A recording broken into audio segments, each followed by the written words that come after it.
নমস্কার। গল্প স্বল্পর আসরে আপনাদের সবাইকে স্বাগত জানাই। আশা করি প্রত্যেকে ভালো আছেন।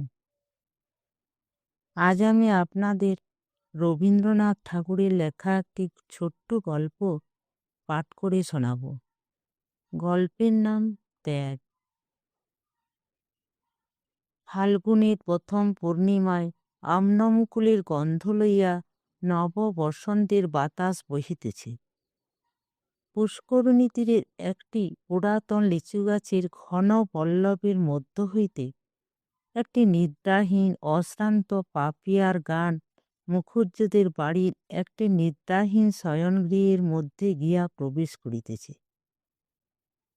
হেমন্ত কিছু চঞ্চলভাবে কখনো তার স্ত্রীর একগুচ্ছ চুল খোপা হইতে বিশ্লিষ্ট করিয়া লইয়া আঙ্গুলে জড়াইতেছে, কখনো তাহার বালাতে চুড়িতে সংঘাত করিয়া ঠুং ঠুং শব্দ করিতেছে, কখনো তাহার মাথার ফুলের মালাটা টানিয়া স্বস্থানচ্যুত করিয়া তাহার মুখের পর আনিয়া ফেলিতেছে। সন্ধ্যাবেলাকার নিস্তব্ধ ফুলের গাছটিকে সচেতন করিয়া তুলিবার জন্য বাতাস যেমন একবার এপাশ হইতে একবার ওপাশ হইতে একটু আধটু নাড়াচাড়া করিতে থাকে, হেমন্তের কতকটা সেই ভাব। কিন্তু কুসুম সম্মুখে চন্দ্রালোক প্লাবিত অসীম শূন্যের মধ্যে দুই নেত্রকে নিমগ্ন করিয়া দিয়া স্থির হইয়া বসিয়া আছে। স্বামী চাঞ্চল্য তাহাকে স্পর্শ করিয়া প্রতিহত হইয়া ফিরিয়া যাইতেছে। অবশেষে হেমন্ত কিছু অধীরভাবে কুসুমের দুই হাত নাড়া দিয়া বলিল, কুসুম, তুমি আছো কোথায়? তোমাকে যেন একটা মস্ত দূরবীন করিয়া বিস্তর ঠাওর করিয়া বিন্দুমাত্র দেখা যাইবে এমনই দূরে গিয়া পড়িয়াছ। আমার ইচ্ছা তুমি আজ একটু কাছাকাছি এসো, দেখো দেখি কেমন চমৎকার রাত্রি। কুসুম শূন্য হইতে মুখ ফিরাইয়া লইয়া স্বামীর মুখের দিকে রাখিয়া কহিল, এই জ্যোৎস্না রাত্রি, এই বসন্তকাল, সমস্ত এই মুহূর্তে মিথ্যা হইয়া ভাঙিয়া যাইতে পারে এমন একটা মন্ত্র আমি জানি। হেমন্ত বলিল, যদি জানো তো সেটা উচ্চারণ করিয়া কাজ নাই, বরং এমন যদি কোনো মন্ত্র জানা থাকে যাহাতে সপ্তাহের মধ্যে 3-4 রবিবার আসে, কিংবা রাত্রিটা বিকাল 5টা 5:30 পর্যন্ত টিকিয়া যায়, তো তাহা শুনিতে রাজি আছি। বলিয়া কুসুমকে আর একটু টানিয়া লইতে চেষ্টা করিল। কুসুম সে আলিঙ্গন পাশে ধরা না দিয়া কহিল, আমার মৃত্যুকালে তোমাকে যে কথাটা বলিব মনে করিয়াছিলাম, আজ তাহা বলিতে ইচ্ছা করিতেছে। আজ মনে হইতেছে তুমি আমাকে যত শাস্তি দাও না কেন আমি বহন করিতে পারিব। শাস্তি সম্বন্ধে জয়দেব হইতে একটা শ্লোক আওড়াইয়া হেমন্ত একটা রসিকতা করিবার উদ্যোগ করিতেছিল। এমন সময়ে শোনা গেল একটা ক্রুদ্ধ চটিজোতার চটাচট শব্দ নিকটবর্তী হইতেছে। হেমন্তের পিতা হরিহর মুখুজ্জের পরিচিত পদশব্দ। হেমন্ত শশব্যস্ত হইয়া উঠিল।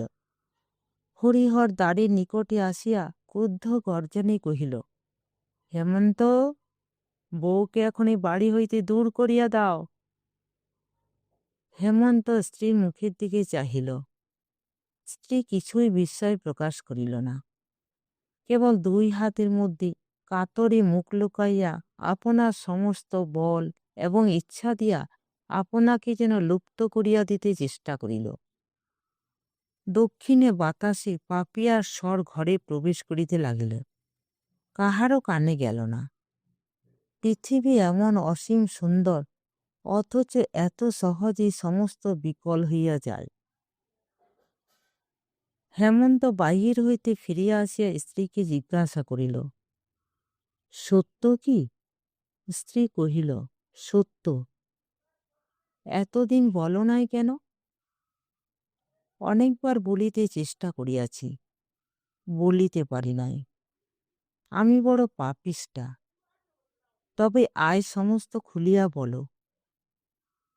কুসুম গম্ভীর দৃঢ়স্বরে সমস্ত বলিয়া গেল, যেন অটল চরণে ধীর গতিতে আগুনের মধ্য দিয়া চলিয়া গেল। কতখানি দগ্ধ হইতেছিল কেহ বুঝিতে পারিল না। সমস্ত শুনিয়া হেমন্ত উঠিয়া গেল। কুসুম বুঝিল যে স্বামী চলিয়া গেল সে স্বামীকে আর ফিরিয়া পাইবে না। কিছু আশ্চর্য মনে হইল না। এ ঘটনাও যেন অন্যান্য দৈনিক ঘটনার মতো অত্যন্ত সহজভাবে উপস্থিত হইল। মনের মধ্যে এমন একটা শুষ্ক অসারতা সঞ্চার হইয়াছে। কেবল পৃথিবীকে এবং ভালোবাসাকে আগাগোড়া মিথ্যা এবং শূন্য বলিয়া মনে হইল।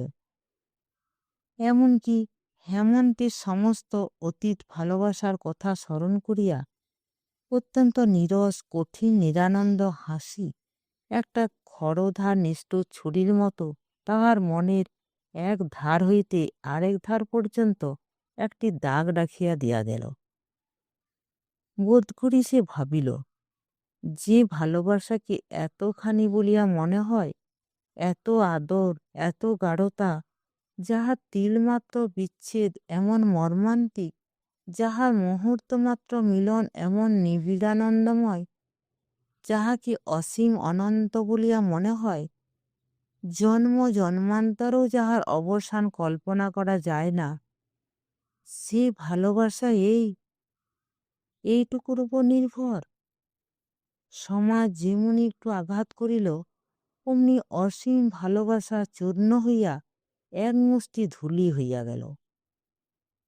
হেমন্ত কম্পিত স্বরে এই কিছু পূর্বে কানের কাছে বলিতেছিল, চমৎকার রাত্রি। সে রাত্রি তো এখনো শেষ হয় নাই। এখনো সেই পাপিয়া ডাকিতেছে। দক্ষিণের বাতাস মশারি কাঁপাইয়া যাইতেছে এবং জ্যোৎস্না সুখশান্ত সুপ্ত সুন্দরীর মতো বাতায়নবর্তী পালঙ্কের এক প্রান্তে নীলীন হইয়া পড়িয়া আছে। সমস্তই মিথ্যা। ভালোবাসা আমার অপেক্ষাও মিথ্যাবাদিনী, মিথ্যাচারিণী। পরদিন প্রভাতে অনিদ্রা শুষ্ক হেমন্ত পাগলের মতো হইয়া প্যারীশঙ্কর ঘোষালের বাড়িতে গিয়া উপস্থিত হইল। প্যারীশঙ্কর জিজ্ঞাসা করিল, কি হে বাপু, কি খবর? হেমন্ত মস্ত একটা আগুনের মতো যেন দাউ দাউ করিয়া জ্বলিতে জ্বলিতে কাঁপিতে কাঁপিতে বলিল, তুমি আমাদের জাতি নষ্ট করিয়াছ, সর্বনাশ করিয়াছ। তোমাকে ইহা শাস্তি ভোগ করিতে হইবে। বলিতে বলিতে তাহার কণ্ঠ রুদ্ধ হইয়া আসিল। প্যারীশঙ্কর ঈষৎ হাসিয়া কহিল, আর তোমরা আমার জাতি রক্ষা করিয়াছ, আমার সমাজ রক্ষা করিয়াছ, আমার পিঠে হাত বুলাইয়া দিয়াছ। আমার প্রতি তোমাদের বড় যত্ন, বড় ভালোবাসা। হেমন্তের ইচ্ছা হইল সেই মুহূর্তে প্যারীশঙ্করকে ব্রহ্মতেজে ভস্ম করিয়া দিতে, কিন্তু সেই তেজে সে নিজেই জ্বলিতে লাগিল।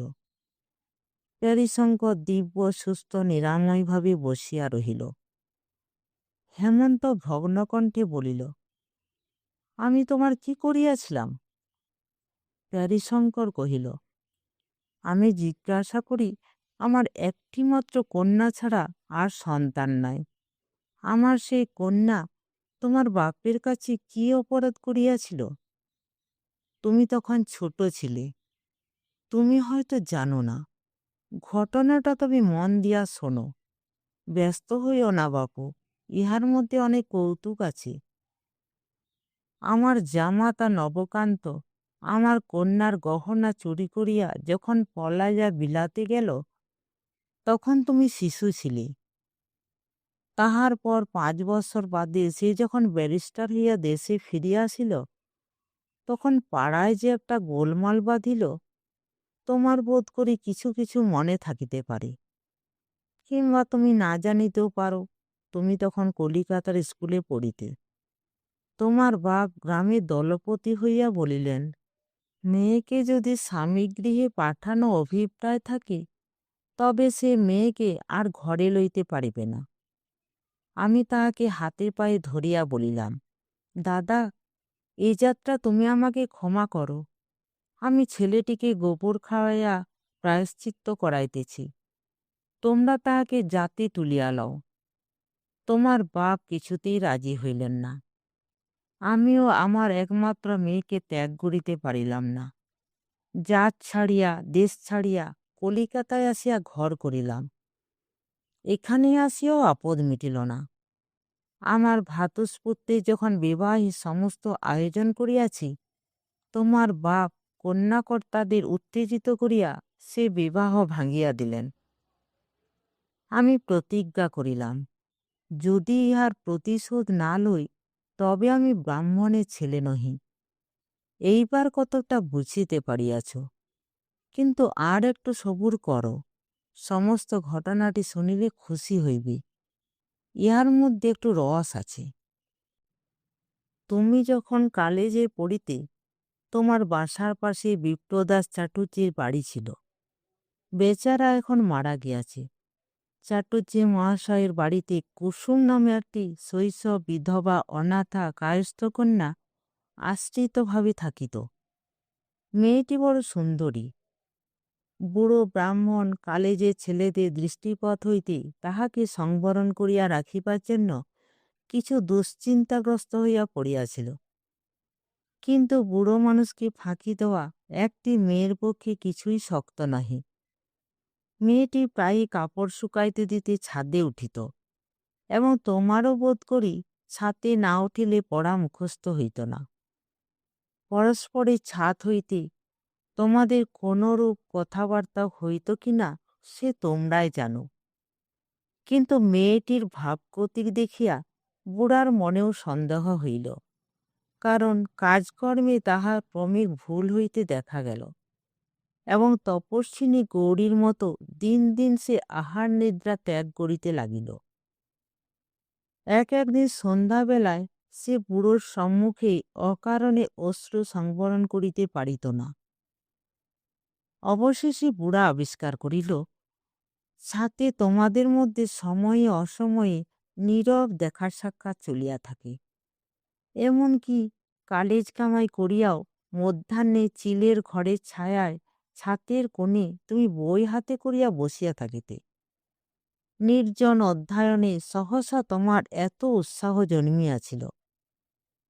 বিপ্রদাস যখন আমার কাছে পরামর্শ জানিতে আসিল, আমি কহিলাম, খুড়ো, তুমি তো অনেক দিন হইতে কাশী যাইবার মানুষ করিয়াছ।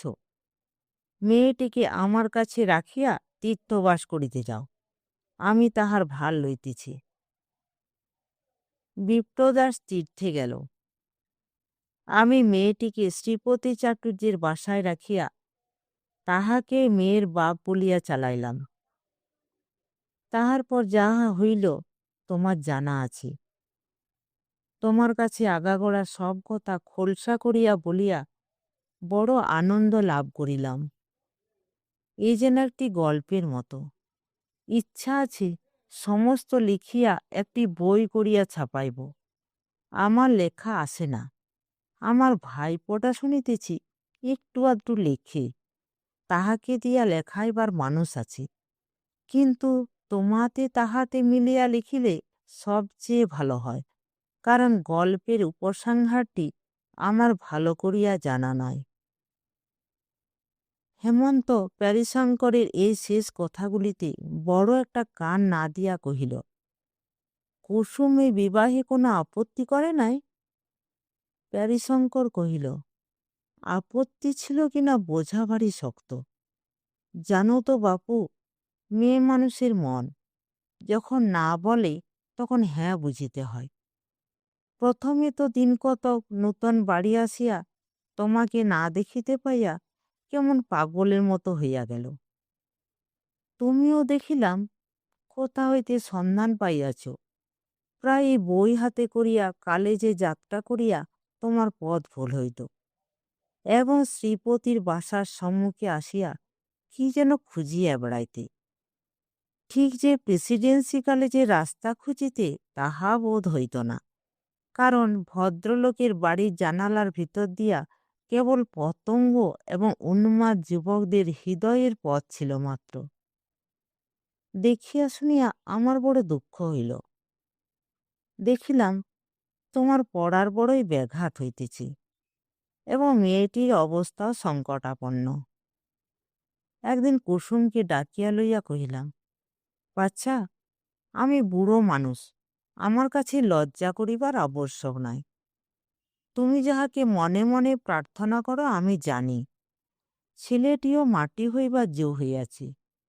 আমার ইচ্ছা তোমাদের মিলন হয়। শুনিবা মাত্র কুসুম একেবারে বুক ফাটিয়া কাঁদিয়া উঠিল এবং ছুটিয়া পলাইয়া গেল।